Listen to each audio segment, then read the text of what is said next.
በስመ ስላሴ በስመ አብ ወወልድ ወመንፈስ ቅዱስ አሐዱ አምላክ። በስመ አብ ወወልድ ወመንፈስ ቅዱስ አሐዱ አምላክ። በስመ አብ ወወልድ ወመንፈስ ቅዱስ አሐዱ አምላክ አሜን። ሰላም ልዑል እግዚአብሔር አምላክ ምስ ኩላትኩም ይኹን። ከመይ ውዒልኩም? ኣነ ልዑል እግዚአብሔር ይመስገን ሰናይ ውዒለ። ከምቲ ኣነ ሰናይ ዝውዓልክዎ ድማ ሰናይ ውዒልኩም ክትኮኑ በዓልቲ ሙሉእ ተስፋ እየ። ናይ ሎማዓንቲ ሓፂር ዛንታና ድማ ዓቕሊ እያ ትብል። ዓቕሊ ማለት ክትፅዋዓ ቀላል ግን ድማ ኣብ ውሽጣ ብዙሕ ፍረታት ዝሓዘት ሩፍታ ናይ ህይወት ዓቕሊ ምስ ፅምዋ ምስ ስቕታ ትሕትና ልቦና ክእለት ተስፋ ወዘተ ዝሓዘት እያ። ጠቕሊላ ዝሓዘት ናይ መንገዲ ዓወት ትወስድ ስረት ናይ ህይወት እያ። ዓቕሊ ማለት ልቦና ማለት እዩ። ዓቕሊ ማለት ተፀዋርነት እዩ። ዓቕሊ ማለት ትዕግስቲ እዩ። ዓቕሊ ማለት ምፅማም እዩ። ዓቕሊ ልክዕ ከምቲ ዘይድፈር ከውታ ለይቲ እያ።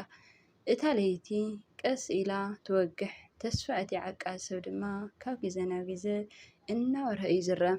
ስለዚ ነታ ፅባሕ ትበርቕ ፀሓይ ብዓቕልን ትዕግስትን ንፀብ በያ። ህይወት ብዘይ ተስፋ መቐረት የብላን። ተስፋ ተዘይሃልይካ መፃኢ የብልካን። ስለዚ ህይወት ክንዲ ዝመረረት ትምረር ተስፋ ክትቆርፅ የብልካን። ምክንያቱ ተስፋ ሓይሊ መቐረት ናይ ህይወትና እያ። ኣብ ተስፋ ዓቕሊ ኣሎ፣ ኣብ ዓቕሊ ፅምዋ ኣሎ፣ ኣብ ፅምዋ ድማ ሩፍታ ኣሎ። መወዳእታ ዘይብሉ የለን፣ ንኩሉ ግዜ ኣለዎ። ዝተመደበሉ ግዜ ድማ ሰናይ ክኸውን እዩ። ዕላማ ማለት መንገዲ ሓጎስካ መለለይ ጉዕዞኻን ማለት እዩ።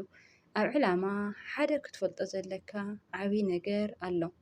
ኣብ ዕላማ ኣብቲ ፈለማ ግዜ ኣዝዩ ከቢድን ክሳብ ዝሓሰብካዮ ክተቋርፀሉ ትኽእል ኩነታት ክሳብ ትበፅሕ እዩ ዝገብረካ። እዚ ማለት ከዓ ኩሉ ግዜ ሓይልኻ ኣብ መወዳእታ ኢኻ ትርእየሉ ማለት እዩ። ሓደ እግርኻ ምስ ሰጎንካ ነቲ ሓንቲ እግርኻ ክትስሕባ ክቐልካ እዩ። ዕላማኻ ኣብ ተግባር ኣብ እተውዕለሉ ግዜ እታ ናይ መጀመርታ ወይ ድማ ሰረት እያ። ነቲ ዝሓዝካዮ ወይ ዝጀመርካዮ ካብ ክፋል ዕላማኻ በብቁሩብ ኣብ ተግባር ኣውዕሎ። በታ ትንቀሳቐስ እሞ ከየብዛሕካ ፈፅሞ።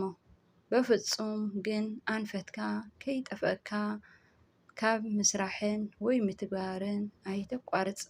ዓቕሊ ግበር ብዘይ ዓቕሊ ኣብ እትበፅሖ ከም ዘይብልካ ኣስተውዕል። ብሰንኪ ዓቕሊ ዘይምቕባር ብዙሕ ሰብ እዩ ዝጉዳእ። ኣብ ዕላማኻ ስጉምቲ ኣብ ምውሳድ ላንጋ ኣይትኹን። ነቲ ዝሓሰብካዮ መንገዲ ደሊኻ ስጉምቲ ውሰድ። ንኸይትጋገይ ትፍራሕ፣ ካብ ምፍታን ኣይትትረፍ ደኣ ፍራሕ። ምክንያቱ ኣብ ጌጋን ፈተናን ሓደ ዓብይ ዓወት ወይስ ድማ ብዙሕ ፍልጠት ኣሎ።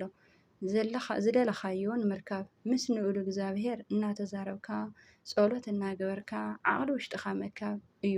ምስ ልኡል እግዚኣብሄር ኣምላኽና ዘይንሰግሮ ነገር የለን እዩ እሞ ዓቕሊ ዋጋ በቐል እኮ ይብሉ ወለድና።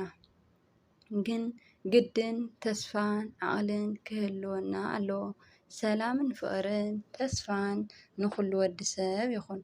ናይ ሎማዓንቲ ሓፂር ዛንታና ድማ ኣብዚ ይፍፀም።